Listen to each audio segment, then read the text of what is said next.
Bom, boa noite, sejam todos bem-vindos. Ainda há pouco eu conversava com algumas pessoas sobre qual é interessante essa coincidência de falar de esperança logo hoje, né? Um dia onde está todo mundo tão desesperançoso. Eu acho oportuno mesmo para a gente perceber que as circunstâncias não podem roubar de nós a esperança, se for a verdadeira esperança. A expectativa projetada em outras coisas, isso as outras coisas tiram. Agora a esperança tem uma estreita relação com a identidade.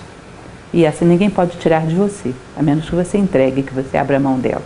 Então a ideia de fazermos essa palestra hoje, quer dizer, eu não previa que fosse coincidir com um momento histórico tão complicado na história do Brasil, né?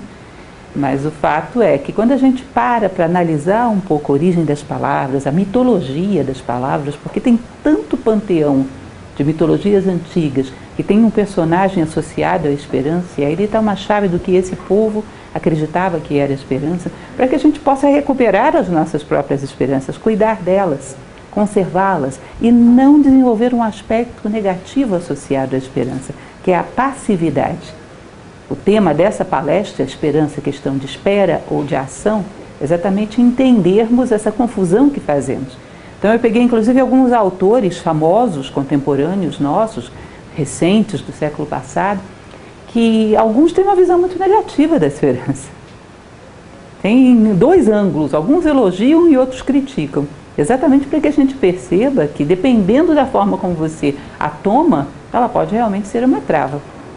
Dependendo da forma como você a encara, ela pode ser um impulso e uma autoproteção psíquica, inclusive, que faz com que no meio da tempestade a gente não deixe de estar equilibrado. A esperança dá equilíbrio. Ela é muito mais um elemento interno do que propriamente ligado a qualquer circunstância externa. Então, espero que a gente logre um pouco essa recuperação da palavra, que é a ideia. A filosofia busca a essência nossa, faz parte da nossa essência, os valores que temos, as palavras que usamos, o nosso vocabulário. Usar uma palavra sem entender o que ela significa, você vai reforçando o sentido esvaziado dela. O próprio Platão dizia do mal que isso gera, porque isso gera uma perda da comunicação entre os homens, daqui a pouco uma perda de comunicação até de você com você mesmo. Eu tenho um sentimento muito elevado, eu estou muito comovido diante de um ato de nobreza, procurando uma palavra para usar para isso. Sabe por quê? Porque a gente usou o amor de uma forma tão vulgar que já não serve mais para isso. Eu fico sem palavras quando eu sinto alguma coisa nobre. E se não tenho nomes, não tenho como evocar. Como é que é aquilo que eu senti? Não sei o que é, não tem nome. Eu tenho dificuldade de chamar alguma coisa que eu não conheço o nome. E chamar esses momentos mais nobres nossos é muito importante.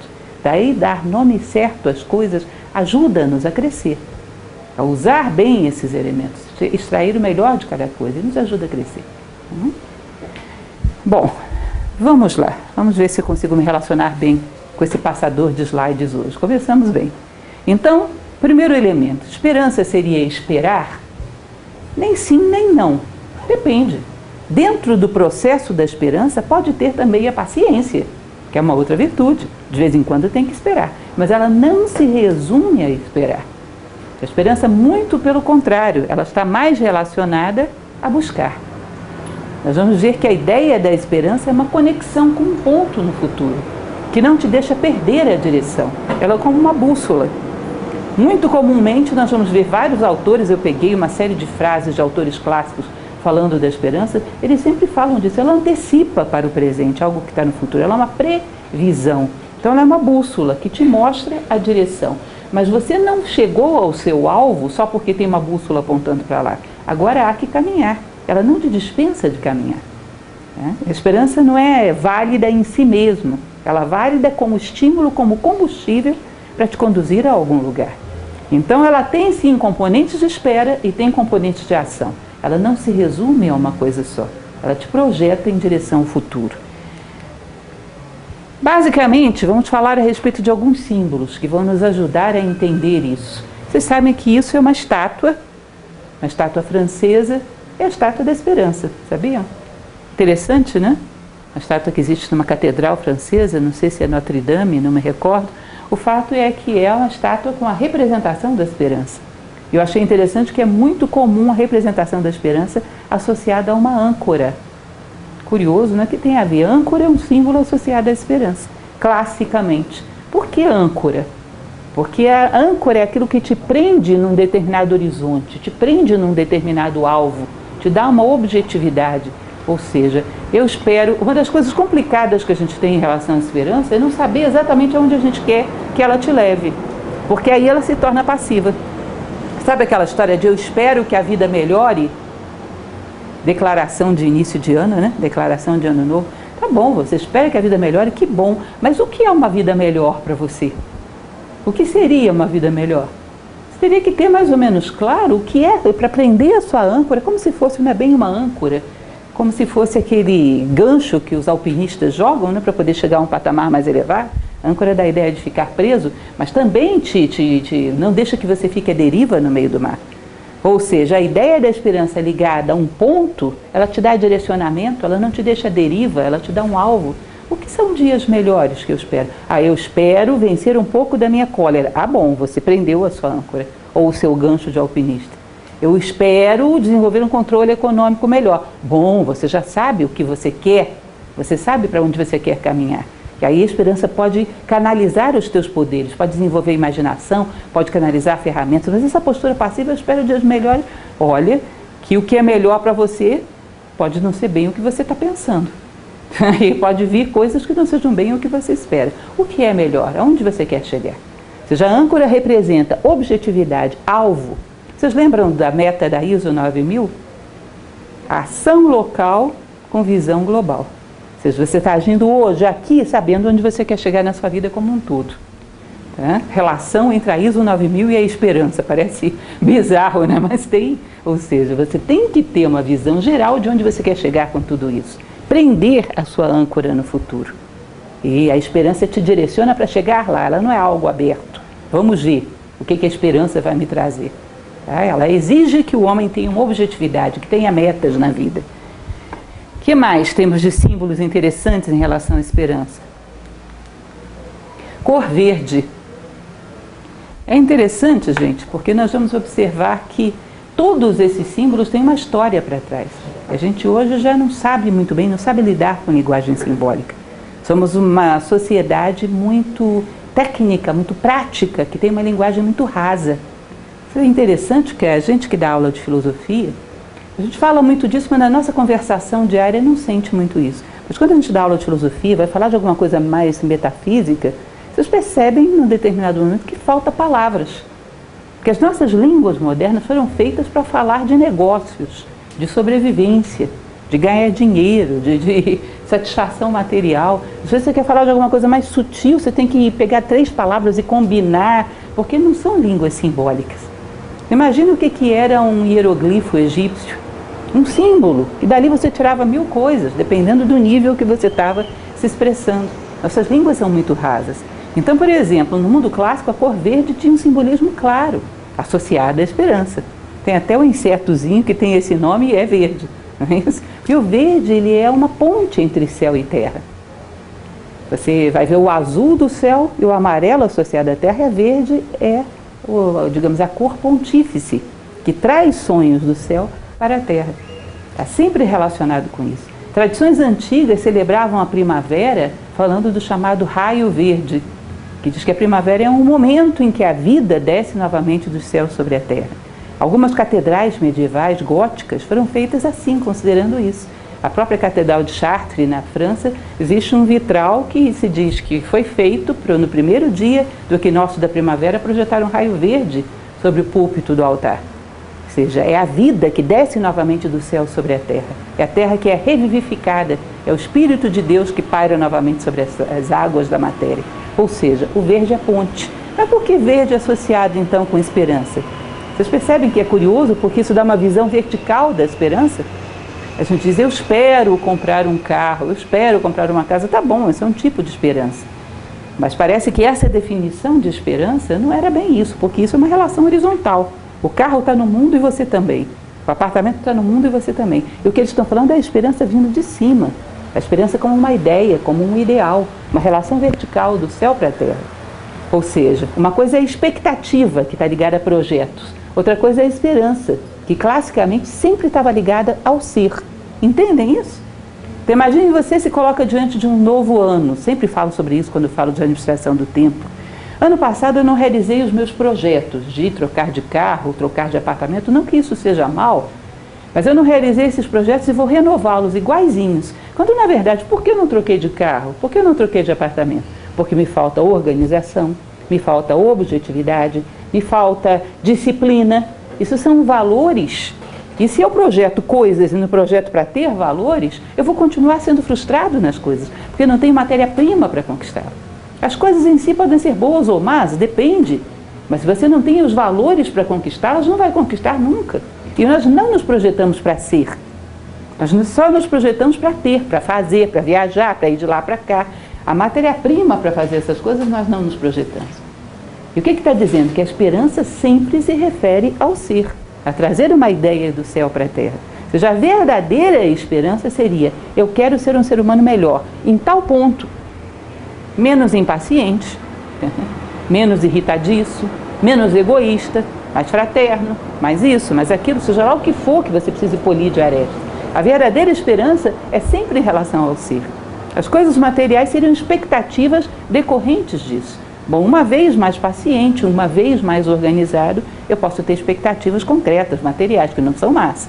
Mas a esperança se projetaria em relação a coisas maiores. Não é interessante? Por isso eu dizia para vocês no início que é impossível que alguém roube de você as suas esperanças. Só você pode fazer isso com você mesmo. Porque a verdadeira esperança é uma expectativa em relação a si próprio, em relação ao ser. Então, continuando.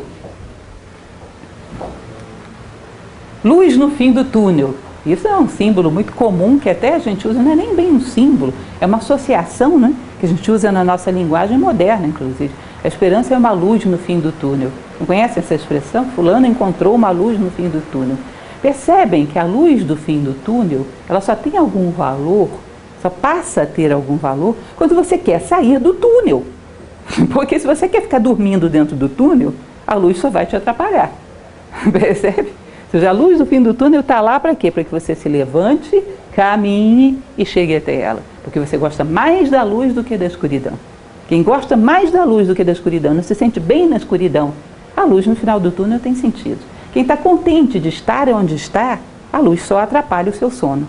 Entende? Ou seja, a esperança como luz no final do túnel é um símbolo de um estímulo para que o homem caminhe, para que ele saia do estado em que está.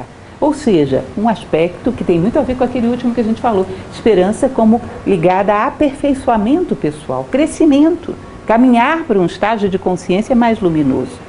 Quem está bem do jeito que está, a esperança só atrapalha, incomoda. Ou seja, é melhor considerar que tudo está perfeito, que tudo está bem do jeito que está e não ver nada no final do túnel. Ainda há pouco conversávamos um pouco sobre isso também, que quando você vai ao cinema e vê a vida de um antigo, sei lá, grande compositor, falávamos de Mozart, às vezes grandes filósofos como Giordano Bruno, é muito comum que saia frustrado. Porque esse tipo de filme coloca esses grandes homens muitas vezes como loucos, como esquizofrênicos, como psicopatas. E às vezes existe quase que uma vingança do inconsciente coletivo contra os grandes homens. Percebem? Eles nos ofendem por terem sido grandes. Nós estamos todos dormindo no túnel e eles foram atrás da luz. Então eles mostram que é possível ser grande. Isso incomoda a nossa inércia. Então existe quase que uma vingança inconsciente aí da cultura contra aqueles que ousaram ser grandes. Então a possibilidade de você ir ver um filme desses e vê-los pequenos, medíocres, totalmente incompatíveis com o que você esperava, é muito grande. Né? Então a esperança como luz no final do túnel serve para quem quer sair do túnel, para quem ama a luz. Ou seja, a esperança serve para quem quer crescer como ser humano. Senão ela só incomoda. Associada à fé, né? Que também é uma coisa interessante, aspecto. Toda palestra que trata de simbolismo tem algo de polêmico, porque é preciso que a gente veja com mais profundidade os nossos valores. Existe uma passagem bíblica que diz: a fé sem obras é morta. Não é isso? A fé é muito parecida com o sentido de esperança, no sentido de que eu acendo a luz e me inspiro nela para ser mais luminoso. A fé, quando se coloca, bom, eu acendo essa vela e simplesmente por acendê-la as coisas vão se resolver, ela cai um pouco para o fanatismo. Se vocês um dia lerem Platão, tem uma passagem que Platão vai dizer o seguinte, que ofende mais os deuses, não é aquele que não acredita neles, É aquele que acredita e acha que pode comprá-los. Vocês entendem uma coisa dessa? Quem mais ofende os deuses não é quem desacredita deles, é quem acredita e acha que pode comprá-los. Então, eu acho extremamente válido, como um símbolo de fé, de esperança, você acender uma vela. Sabe por quê? Uma vela é símbolo do próprio homem.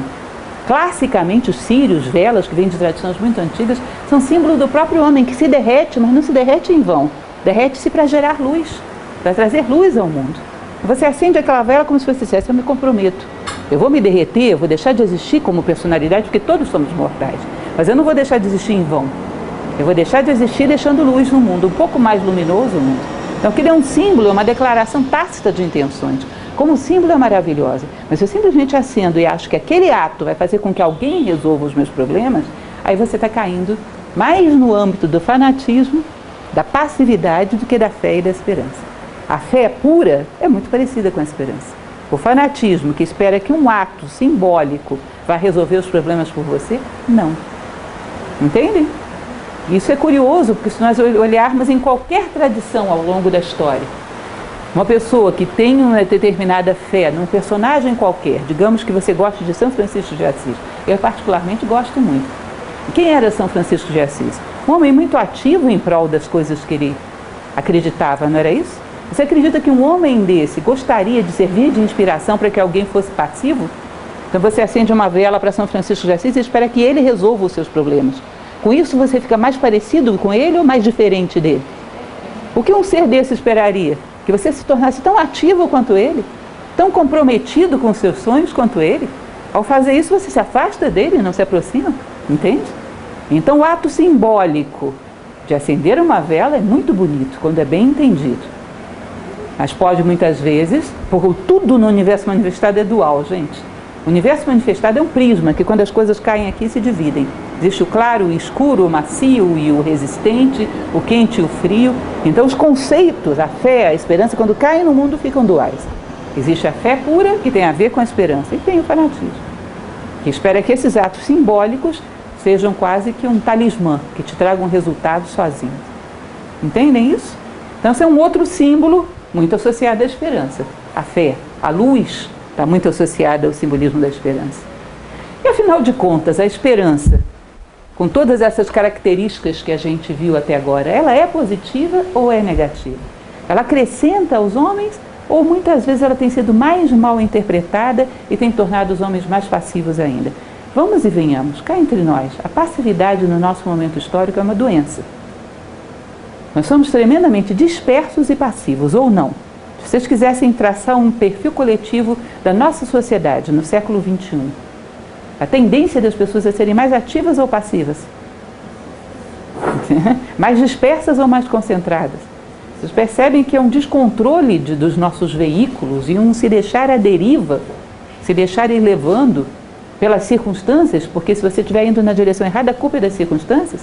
Costumo brincar com os meus alunos e dizer que isso é síndrome da bolinha de bilhar. Você fica esperando o taco da vida te empurrar, porque se você for na direção errada, é culpa do taco, não é tua. A bolinha de bilhar não olha para uma caçapa e diz, eu vou para lá. Ela espera empurrarem. Bom, bolinhas de bilhar, bem, mas homens não. Nós teríamos que ser capazes de escolher a direção na nossa vida. Esperamos que a vida nos empurre, porque aí temos para quem transferir a responsabilidade. Para bem ou para mal. Acaba que a nossa vida acaba sendo aquilo que fizeram conosco e não o que nós fizemos. Nós somos o resultado do que fizeram conosco, para onde nos empurraram. Vocês nunca ouviram essas conversas? De vez em quando fiquem atentos às conversas soltas à volta de vocês. Uma vez eu estava numa fila de um banco ouvindo dois senhores conversando à minha frente. Ah, porque eu queria ter mudado para tal cidade, mas aí meu pai não deixou. Aí eu queria ter feito tal curso universitário, mas aí minha namorada dizia que tomava muito tempo, não deixou. Aí eu comecei a trabalhar, eu queria me dedicar a tal coisa, mas o meu chefe precisava de tal outra coisa, eu não fiz. Ou seja, a vida desse senhor, que já era um senhor idoso, era a história do que tinham feito com ele. Que era bolinha de bilhar pura. Essa passividade faz com que muitas vezes nós entendamos mal a esperança, como uma expectativa de que tudo vai dar certo no final. E eu indo, meio aleatoriamente, sem âncora, sem ver onde é o final do túnel. Então eu trouxe para vocês algumas frases de alguns autores, que alguns são francamente contra a ideia da esperança, para que a gente entenda bem, e outros logicamente a defendem. Primeira dela, eu acho muito engraçada e interessante, que é de um filósofo chamado Francis Bacon. Ele diz: a esperança é um bom almoço, mas um mau jantar. Entendem o que ele está querendo dizer com isso? Imagina que a tua vida está resumida a um dia. Na hora do almoço, você só ter esperanças, ou seja, ali no início, na juventude, ter esperanças, está bem. Agora, a uma certa altura, você continuar só com esperanças, na hora do jantar, não. Na hora do jantar, a esperança já azedou, porque você vai comer comida azeda. Na hora do jantar, você tem que ter fatos, você já tem que ter construído coisas, tem que ter caminhado, já tem que ter resultados. Tá? Ou então a esperança está servindo para você como fantasia, e aí ela se tornou perigosa. Porque a fantasia, ao invés de projetar a realidade, ela substitui a realidade. A pessoa que fantasia, ela não vai lá, se ela quer tocar piano, ela não vai na escola de música, estuda, não. Ela fecha os olhos e sonha que está tocando. E se realiza aí. E a vida inteira fica parada no mesmo ponto. Então, na hora do jantar, já é para você ter outra coisa para servir. Já é para ter caminhado. Senão, a esperança está servindo para você como fantasia. Esse é aquele exemplo do rapaz que chega para você e diz: olha, eu quero ser um excelente músico. E aí você, que bom projeto. Dali a 10 anos você encontra com ele de novo. E aí, começou a estudar música? Não, não precisa. Como assim? Nada. Mas você desistiu do seu sonho? Não, não desisti, estou esperando vir a inspiração. Como assim a inspiração? A inspiração vem se você está preparado para recebê-la. Não é isso? Olha, se você não se capacita para tanto, a inspiração vai vir e vai embora, você não vai ter como captá-la. Ou seja, é a espera de um milagre. Ou pretendo ter muito dinheiro, mas estou jogando na loteria esportiva. Não estou trabalhando, não estou me capacitando, não estou fazendo nada. Você está à espera de um milagre. Isso é a esperança quando decaiu para a fantasia. Quero que o Francis Bacon falava: o cidadão senta na mesa do jantar da sua vida, ainda só com esperança, está mal, meu caro. Você está esperando que alguém faça a sua vida para você. Você já era para ter um bom jantar para servir. Já era para ter corrido atrás disso. Tá? Ele é boa como almoço, como jantar, para lá. Está indo longe demais, já é fantasia. A nossa Clarice Lispector, vejam só o que ela fala. Prescindir da esperança significa que eu tenho que passar a viver e não apenas a me prometer a vida. Ou seja, essa aí já estava sem paciência com a esperança. Ou seja, eu tenho esperança em tempos melhores e não faço nada. Tenho esperança em tempos melhores. Pede essa bendita esperança, que aí você vai e faz alguma coisa. Porque parece que a esperança é que vai fazer por você. Então, se você perder, pode ser que você se mexa. Percebem o sentido que ela está usando a palavra esperança? Como pura fantasia e passividade. E, infelizmente, é uma acepção que a gente tem na sociedade. Quando alguém me diz que fulano é muito esperançoso, eu já fico na dúvida, será que ele é o quê? Será que isso é elogio ou é ofensa? Você não sabe bem o que significa. Um esperançoso, às vezes, é tido como uma pessoa que está achando que à espera de um milagre, que algo bata a sua porta. Eu quero ser uma pessoa muito sábia e fica esperando o mago Merlin bater a porta da casa dele e convidar ele para ir para Avalon. Não faz nada. Evidentemente que isso substitui a realidade e o nome técnico disso é fantasia. Muito propensa a gerar passividade.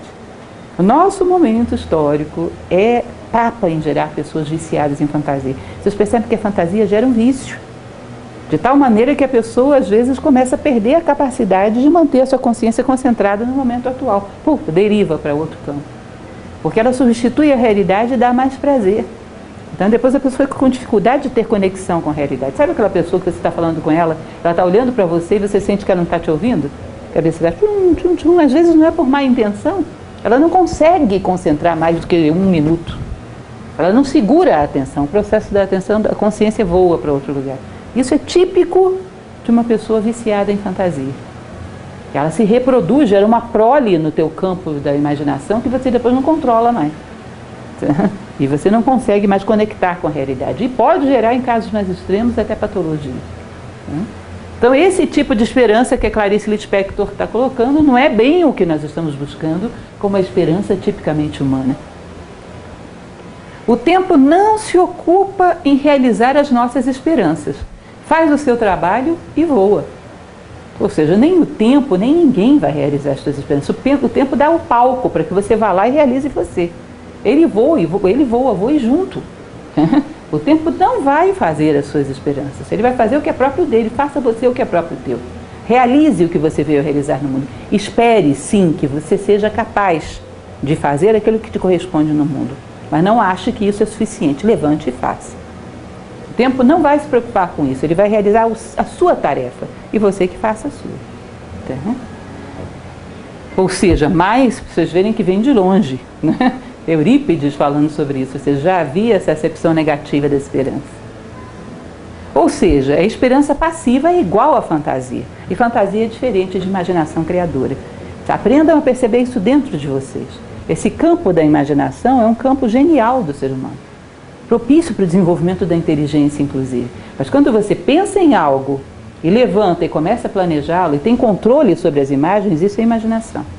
Quando você pensa em algo sem nenhum propósito de realizar nada e perde o controle sobre as imagens, isso é fantasia. Um é tremendamente positivo, porque é o arsenal, é o ateliê dentro do qual você vai construir hoje a tua vida de amanhã. E o outro tremendamente negativo, que faz com que o homem fique débil e totalmente desconectado com a vida. Vocês percebem que cada vez mais a nossa cultura, porque nós estamos quase que programados para não sermos felizes. Percebem? Porque o padrão de felicidade, sempre falo isso nas minhas palestras, é um padrão material e alto. O padrão de felicidade hoje no mundo é padrão de consumo de um homem norte-americano mediano. Você multiplica isso por 7 bilhões de seres humanos, você vai perceber que o planeta não tem como fazer com que todo mundo tenha um padrão de consumo tão elevado. O planeta não sustenta isso. Então nós recebemos uma imagem de felicidade que é impossível de conquistar. E isso dentro da cultura já está meio implícito. Como todo mundo não tem como realizar essa fantasia de felicidade, já existe um caminho de fuga projetado. É fantasiar a telenovela, é fantasiar esses reality show, ou seja, se fantasiar e se realizar através da vida alheia. Já existem as rotas de fuga todas pensadas. Aí você olha para as pessoas nas ruas, elas estão desdobradas, só o corpo que está ali, elas não estão ali. As coisas acontecem na frente delas, elas não veem, ninguém vê nada. Está todo mundo meio desdobrado, porque a sua vida lhe traz muita insatisfação. Que ela busca essa via de fuga e de realização no plano da fantasia e não tem controle. Chega um determinado momento que não controla mais isso. Vocês nunca ouviram falar certos autores de literatura que dizem meus personagens mandavam em mim, não tinha mais controle. Isso é um processo de fantasia descontrolada, desenfreada. Tá? Contava para vocês numa outra palestra um fato que aconteceu comigo, que eu achei muito engraçado. Eu chegava um dia no meu trabalho, porque somos todos voluntários na Nova Acrópole, todos nós temos a nossa profissão. E as pessoas discutiam sobre um fato que tinha acontecido com uma pessoa muito consternada. Vocês viram o que aconteceu lá com a Maria Lúcia? Eu falei, gente, é parente de alguém. Deixa eu ir lá ver se eu posso ajudar, deve ser uma coisa séria. Era um personagem da telenovela. Nossa, que grave, eles estavam realmente sofrendo com aquilo. Eu falei, mas gente, é um personagem... Você não sabe, você é muito alienada, em que planeta você vive? Coisa... Mas era real, era um sofrimento real. Eu achei aquilo muito impressionante. É uma evasão coletiva. Ou seja, a esperança passiva é sinônimo de fantasia. E fantasia é o oposto da imaginação criadora. Você não conhece um homem na história que tenha feito algo de válido que fosse fantasioso. Ele era imaginativo. Imaginava, pegava lá o seu martelinho e batia no mármore. Michelangelo, né? No dia seguinte estava lá o início da sua estátua. Imaginava, pegava as tintas, imaginava, pegava a sua papel cifrado para escrever a sua partitura musical. Ou seja, imagina o hoje, construa amanhã, o hoje mesmo. Você não vê um grande homem na história que tenha feito alguma coisa de válido que fosse fantasioso. Eram imaginativos. E fazer a si próprio é também uma grande obra. Construir a própria identidade, construir a sua própria vida. Nelson Mandela. A esperança é uma arma poderosa e nenhum poder no mundo pode te privar dela. Que lindo, né? 27 anos dentro da prisão, sem perder a esperança. O professor Michel Echenique, que foi quem trouxe Nova Acrópole para o Brasil, ele falava uma coisa que eu achava muito bonita. Ele dizia que admirava esses presos, essas pessoas que ficavam presas, que ficavam marcando na parede os dias que eles estavam ali dentro. Ele dizia isso para manter a esperança, manter a sanidade, para que eles não esqueçam que um dia foram livres e não percam a esperança de recuperar essa liberdade. Manter viva a memória de quem eles são e manter a esperança daquilo que eles querem ser. Ou seja, 27 anos mantendo viva essa expectativa, essa esperança de sair dali e continuar com seus sonhos. E trabalhando dentro daquela experiência que o momento lhe oferecia para se tornar um ser humano mais paciente, mais tolerante, procurando ali soluções para aplicá-las quando saísse. Se ele não tivesse a esperança, quem não tem esperança numa circunstância como essa cai no quê? Desespero. Vocês sabem de onde vem a palavra esperança, etimologicamente, a raiz da palavra? Fala-se de spes, que é o latim, né? No latim era spes, esperança, mas o latim é uma língua indo-europeia. No indo-europeu, spe, essa sílaba spe, significa expandir. Ou seja, a raiz da palavra latina vem do indo-europeu, significa expandir. Ou seja, você está aqui, você se expande para o futuro, traz um pedaço dele para o presente. Então, eu estou dentro de uma prisão que vocês sabem que não dava para ele fazer isso, né? Porque não cabia. E ele estava ali dentro, mas trazia o futuro para o presente. Ele estava desenvolvendo as virtudes para que quando chegasse o futuro, ele estivesse preparado. Ou seja, um pedaço do futuro estava com ele. E quando o futuro chegou, ele estava preparado. Ou seja, e a desesperança, o desespero, é a mesma raiz etimológica, desespero e esperança.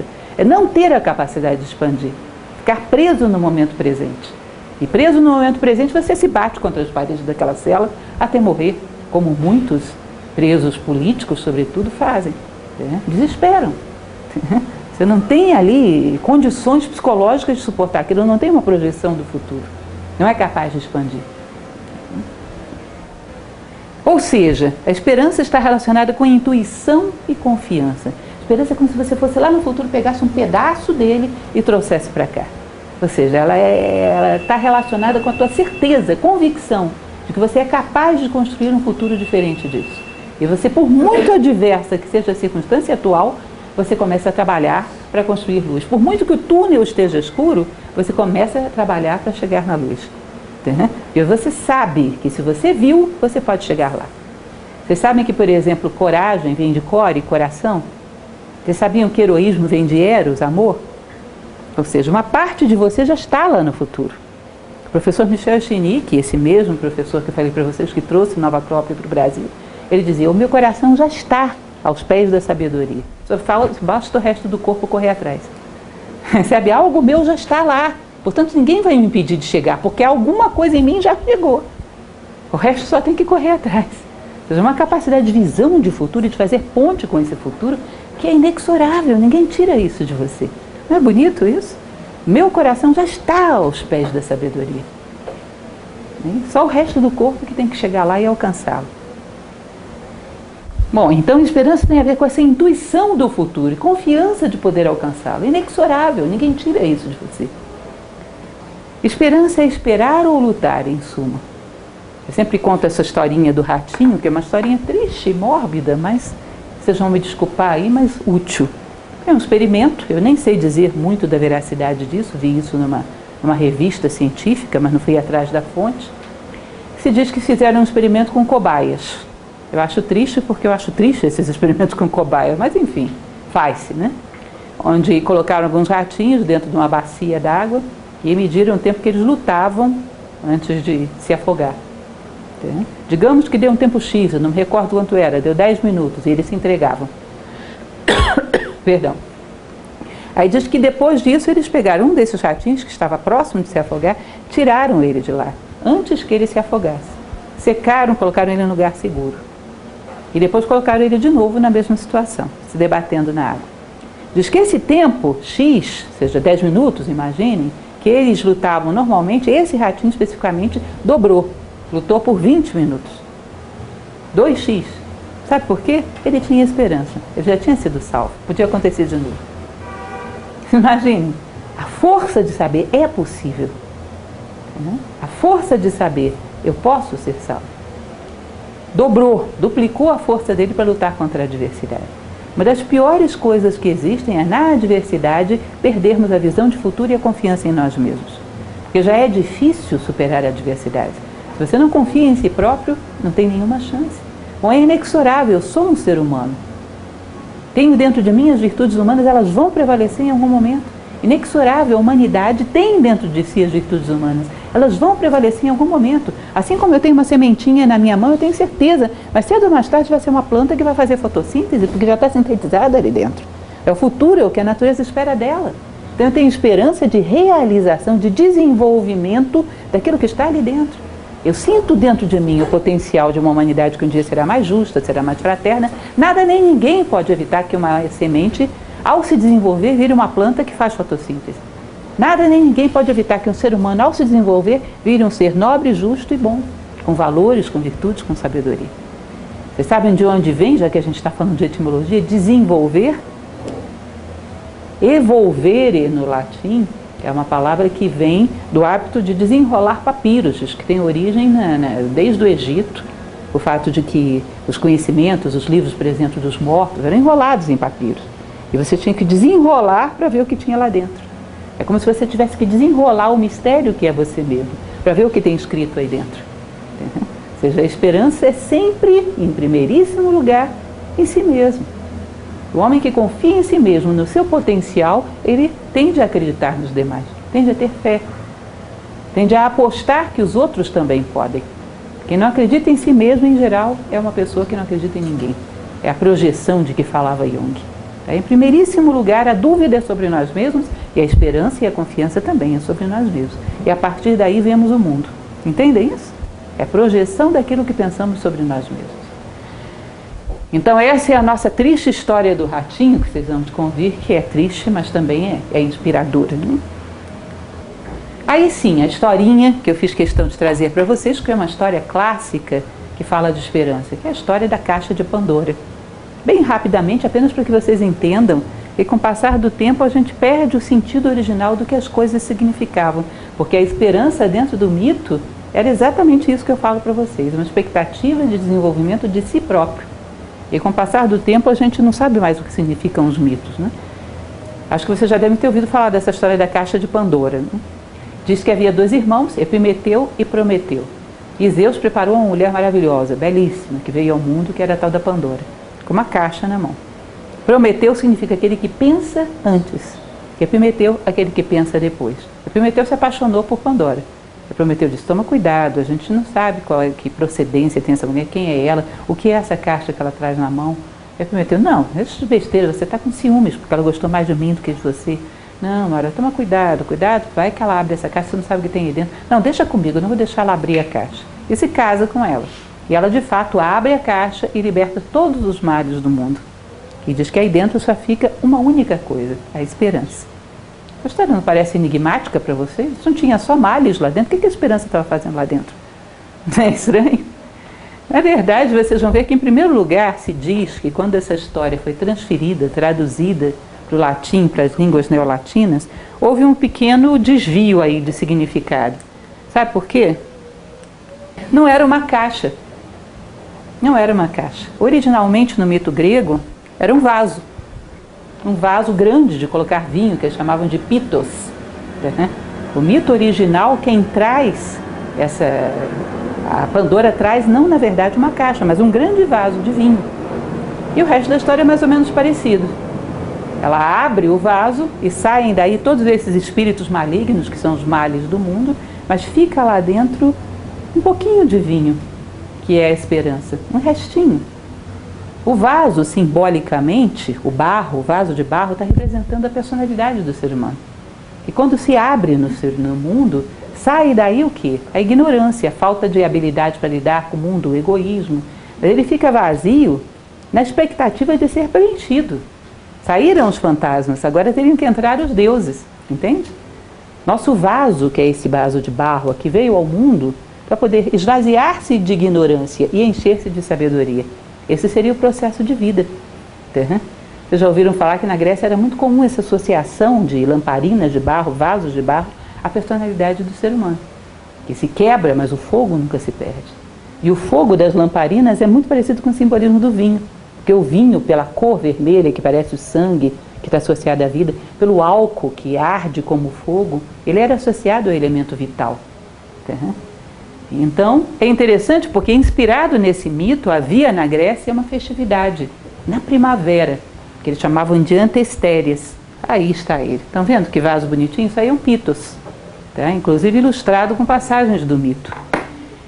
Então o vinho era símbolo do sangue.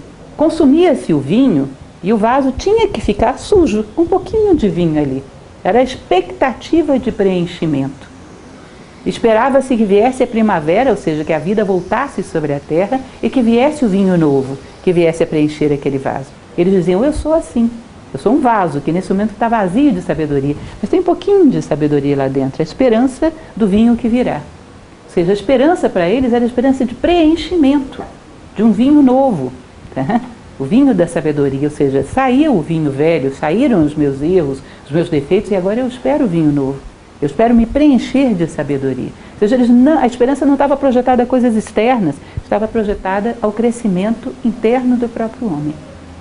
Cada um desses vasos representava um ser humano. O vinho novo virá. Eu tenho esperança, eu tenho um pouquinho de vinho aí para provar que eu sou um vaso. E que estou preparado para receber vinho. E o vinho novo virá e me preencherá. Vocês vão ver que é muito parecido, por exemplo, com a mitologia arturiana, do Graal. Que se dizia, olha, você constrói um cálice bem construído, que os deuses vão depositar o vinho. Então, o trabalho de construção do Graal era o trabalho de construção, você é o cálice, para que os deuses depositassem a sabedoria. Ou seja, a esperança era o preenchimento, era o crescimento como ser humano. Os fatos externos eram consequência. A esperança era o que eu vou ser. Os fantasmas saíram, agora vai entrar o vinho, vai entrar o divino. Eu vou me preencher como ser humano. Isso é primavera, é início de um novo ciclo de vida, virá o vinho novo. A primavera para o homem é uma primavera psicológica. O homem não floresce só porque chegou na época. Ele floresce por um ato de vontade. As plantas florescem na época. Por quê? Porque elas são tuteladas pela natureza. Agora o homem tem livre-arbítrio. A primavera da consciência acontece quando ele quer, quando ele pode. Quando ele se preenche, quando ele floresce por um ato de vontade. Então eles diziam, a esperança é o preenchimento. Os fantasmas saíram, agora ficou aí dentro a esperança. Virá o vinho bom, virão as virtudes, virão os valores, virá a sabedoria. Percebem? Uma pessoa dessa nunca fica desesperançosa, porque ter esperança só depende dela. O que eu espero? Crescer. E tudo mais virá para crescimento, porque se eu cresço, eu sou exemplo para que os outros cresçam.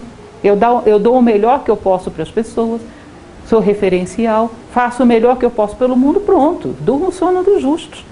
O que alguém pode fazer melhor do que isso? Como vamos resolver os problemas do mundo? Seja melhor, que vai dar certo.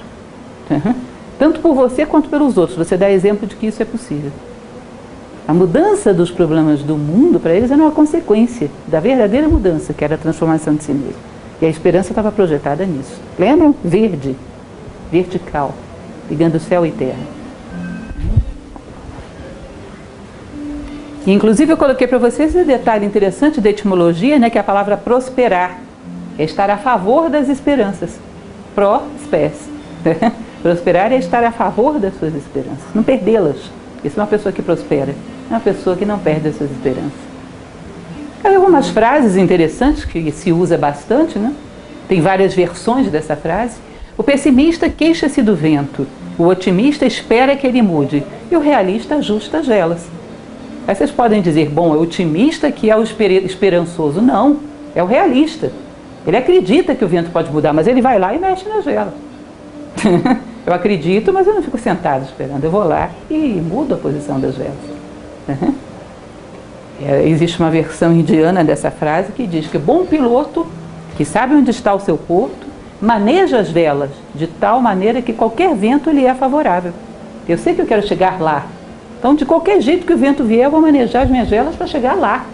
E eu tenho a esperança de que vou chegar, por quê? Porque eu posso. O vento não tem esperança de que ele vai ventar numa direção só, porque isso seria uma ilusão. O vento vai ventar para tudo quanto é canto, mas eu sei que eu posso manejar as velas. Portanto, eu vou chegar lá. Entendem? A esperança não é fantasia. Ela não espera do vento o que não é próprio do vento. Ela espera de você o que é próprio teu. Lembram do Pequeno Príncipe, que está tão em moda hoje em dia? Quando o rei, o príncipe, chega para ele e pergunta, você pode mandar qualquer coisa? Posso, qualquer coisa. Então manda o sol nascer agora. Não, o sol só pode nascer de manhã. Manda as estrelas surgirem agora. Não, as estrelas só podem surgir à noite. Bom, mas então você não precisa pedir isso para elas, isso é o que é próprio delas. Pai, você esperava que eu pedisse dos seres o que não é próprio deles? Então não seria um rei, seria um tirano. Entende isso? Como é que eu vou pedir para um ser o que não é próprio dele? Quem sou eu? Eu peço o que é próprio meu, de mim. Eu sei manejar as velas. O vento vai ventar para qualquer lado, que é próprio do vento. Mas eu vou sempre manejar as velas para chegar onde eu quero. Percebem como está estreitamente relacionado à vontade, à identidade, a poder? Eu tenho esperança de ser humano, porque eu nasci para isso. Isso ninguém pode tirar de mim. E isso é o que depende de mim. E assim eu transformo o mundo. Porque cada ser transforma o mundo sendo aquilo que se espera dele no mundo. As plantas transformam o mundo, por quê? Porque fazem fotossíntese. Elas são a base da cadeia alimentar. Sem elas, a vida do planeta inteiro não seria viável. Portanto, elas transformam o mundo, elas geram vida. Cada um encontra o seu ponto de máximo poder sendo aquilo para o qual nasceu. E a esperança é a esperança de realização humana. A esperança adquire-se. Alimenta-se a esperança pagando o preço de repetidos esforços e de uma longa paciência. Vocês já ouviram falar de perseverança e constância, que são dois atributos da esperança? Perseverança é fazer sempre. Constância é não esquecer aonde você quer chegar com isso. Porque senão você vira o apertador de parafusos lá do Chaplin, nos tempos modernos. Ou seja, eu estou sempre caminhando, de vez em quando eu tenho que parar e ter um pouco de paciência, mas eu não perco de vista onde eu quero chegar, eu não me esqueço da viagem parado, ou seja, eu sou prudente, sou paciente quando eu tenho que ser, sou ativo quando eu tenho que ser e não perco de vista a minha meta. Ou seja, eu sei manejar como alguém maneja um automóvel. Já viram que é interessante? Muito cá entre nós, que tem pessoas que quando você está dentro do carro e elas estão dirigindo, você dorme dentro do carro, e tem outros que embrulham o teu estômago, e vai, e tropeça, e freia, e não sei o quê. Não sabe responder às circunstâncias do trânsito adequadamente. Vocês sabem que nós estamos conduzindo esse veículo aqui. Podemos ser suaves, passar pelas circunstâncias com prudência, sem tantos solavancos. Isso também é ser um bom motorista. Ou seja, uma pessoa esperançosa, ela faz o que é necessário no momento certo. Sabe se deter, sabe esperar, sem grandes solavancos, sabe ter paciência, sabe agir e vai conduzindo, mas nunca perde de vista a sua meta. E não espera que nada vai ser dado de graça. Isso é fantasia. Eu sou amante de ópera. Sei que hoje não é um gênero muito cultivado não, mas eu gosto muito. E a Turandot de Puccini, que é uma peça que ele deixou inacabada, é das coisas mais lindas que tem nesse campo. Puccini é o que há de melhor nesse campo. E essa Turandot, particularmente, é uma história muito bonita, de uma princesa que tinha um trauma em relação aos homens e todos os pretendentes que queriam a mão dela tinham que responder a 3 perguntas. Se não respondiam, a cabeça era cortada. E havia um príncipe, Calaf, que se apaixona por ela e resolve tentar, mesmo quando muitos outros já tinham sido mortos. Ele vai respondendo a todas as perguntas e consegue, de fato, a mão dela. Estou encurtando bastante a história. No final, casam, são felizes para sempre. Mas a história é muito simbólica e muito bonita. Mas uma das perguntas que Turandot faz a ele e Calaf responde é exatamente essa.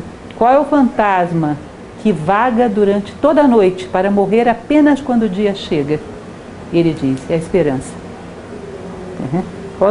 Qual é o fantasma que vaga por toda a noite? Ou seja, enquanto está escuro, você tem uma luz própria, portátil, que antecipa a luz, que é a esperança. A esperança é a antecipação no meio da treva da luz que virá. Ela só deixa de existir quando o dia chega, porque ela já não é mais necessária. Ou seja, como se você tivesse uma luz interna, portátil, que antecipa a aurora, antecipa a manhã. No meio da noite você tem luz. E, portanto, pode ser referencial para que você e outros, através de você, atravessem a noite e cheguem até a aurora. Entende? É muito bonito isso, muito bonito. Aliás, vou até parar, porque senão daqui a pouco vou estar fazendo propaganda de ópera. Essa é realmente uma ópera toda muito simbólica, que vale até uma audição comentada, porque ela é muito bonita. É um empréstimo que se pede a felicidade, há que pagá-lo. Ou seja, lá na frente, o Nelson Mandela, 27 anos depois, a minha felicidade está lá, mas para ela estar lá, ela tem que estar aqui agora. Eu estou construindo as condições para a minha felicidade, então algo dela tem que estar aqui agora. A humanidade um dia vai ter uma sociedade justa, fraterna, vai, mas de alguma maneira você tem que viver isso aqui agora, para que a humanidade chegue lá. Você tem que trazer, antecipar a luz para o meio das trevas. Aquilo que será futuro para todos, de uma certa maneira, tem que ser presente para você, porque as coisas têm que ser pensadas primeiro, e experimentadas e vividas para depois se tornarem fatos. Hoje, o que nós vivemos foi sonho de homens do passado. E o que a humanidade no futuro viverá será resultado dos nossos sonhos, da nossa capacidade de manter a luz acesa no meio da noite dos tempos. Ou seja, pega um empréstimo para a felicidade. Se você pediu um empréstimo para a felicidade, você já é feliz agora. Você já acredita agora, você já vê quando ninguém está enxergando nada. E por isso um dia outros enxergarão. Porque alguém enxergou antes, né? Outros um dia enxergarão. Resumindo, a esperança verdadeira tem a ver com sonhos, com ideais, com ver e viver o futuro no presente. Torná-lo acessível para os demais através do exemplo, propagar. Ou seja, daqui a pouco tem um monte de pessoas que acreditam na luz, porque veem através dos teus olhos. Um monte de pessoas que acreditam que a humanidade tem esperança, porque veem através de você. Foi assim sempre na história. Uma das coisas que vocês vão ver é que esses grandes homens, por exemplo, um Cristóvão Colombo, que acreditava que a Terra era redonda, e que se ele navegasse em frente, ele ia fazer a volta ao mundo, muitas pessoas viram isso através dos olhos dele. Hoje é comprovado, todo mundo vê. Mas ele viu primeiro, para que outros pudessem ver. Ou seja, antecipa a visão que um dia será coletiva da humanidade. E muitos verão através dos teus olhos, depois aprenderão a ver com seus próprios. Platão, ele costumava dizer, a melhor coisa que você pode fazer para as pessoas que você ama é crescer. Você dá a elas um exemplo de que isso é possível. Um homem que tem esperança na condição humana, no momento onde todo mundo duvida, ele ajuda todo mundo a ter essa esperança. E esse é um momento difícil para ter esperança na condição humana. É quase que heróico fazê-lo. É preciso que você tenha esperança em si mesmo.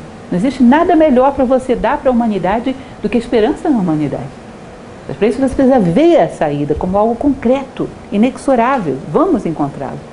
E de uma certa maneira vive como se esse momento estivesse agora. Você pediu um empréstimo de felicidade. E outros verão através dos seus olhos. Quem fez história fez assim. Antecipou um futuro longínquo que só ele via, para que através dele todos vissem. Esperança verdadeira é visão, inteligência, ação, vontade e vida compartilhada, amor. Isso é uma coisa interessante que vocês vão ver que esses atributos, vontade, amor e inteligência, são consideradas as virtudes por excelência no mundo manifestado. Não sei se vocês já repararam, em termos de tanto de teologia quanto de filosofia, sempre tem trindade, tríade. 3 é um número sagrado. Sempre se considerou que a unidade, o Espírito Divino, se manifesta no universo através do 3. Então tem trindade egípcia, trindade indiana, trindade persa, trindade cristã. E existem as trindades filosóficas também. Isso é uma trindade filosófica. Fala-se que as 3 grandes virtudes que movimentam a história são vontade, amor e inteligência. A esperança canaliza as 3. Percebem? Inteligência para ser capaz de criar no plano das ideias esse futuro. A vontade para poder ser capaz de chegar lá. E o amor por saber que isso é a única coisa que você pode fazer para ajudar a humanidade. Acreditar nela. E realizar em você, como exemplo, como referencial, aquilo que você sonha que todos realizem em si mesmo. Ser você a mudança que você espera no mundo. Poder dar fôlego à esperança das pessoas. Bom, e enfim, comprometa-se com as suas esperanças. Intua, acredite, construa e veja. Olhe acima do muro. Nós temos estatura suficiente para isso. Podemos acreditar na natureza humana, independente das circunstâncias obscuras onde vivemos. Podemos acreditar em nós mesmos. Temos que ter a segurança suficiente de acreditar em nós mesmos para poder ajudar a humanidade a acreditar em si própria. E saber, os seres humanos darão frutos humanos, porque a natureza nos fez para isso. Isso é inexorável. E se acreditamos, vai mais rápido. A esperança e a expectativa de nos realizarmos como seres humanos. Sermos cada vez mais virtuosos, valorosos, sábios. A natureza espera isso de nós. Acreditar e trabalhar para isso. Não apenas esperar. Bom, isso é basicamente o que eu queria trazer para vocês, com umas poucas ideias. Eu acho que o momento é propício recuperarmos essa noção, porque senão cansamos de ver isso nos jornais. Não temos mais esperanças, perdemos as esperanças. Como assim? Quem roubou as esperanças de você? Esperança não é uma coisa que se roube. Então o que você tinha não era esperança, era uma expectativa falsa. Porque a verdadeira esperança não há como tirar de você. Só quem pode tirar de você é você mesmo. E se não há esperança, há desespero, pânico, e aí tudo se perde. Bom, aí eu abro para perguntas, dúvidas, se tiver alguma coisa que eu possa esclarecer. Percebam que isso era o conceito antigo. Com o passar dos tempos, esvaziamos a palavra. O conceito antigo de esperança era acreditar em si próprio como ser humano. E o resto é consequência. Isso deixou de ser possível? Nunca deixou de ser possível. Nós aqui, por passividade, colocamos a esperança numa expectativa de uma coisa externa. E aí fica difícil, porque aí depende de algo externo que não está sob teu controle. Dúvida, gente? Nenhuma? Agradeço a presença de vocês. Espero que a gente se encontre aí numa outra ocasião. Não esqueçam de pegar a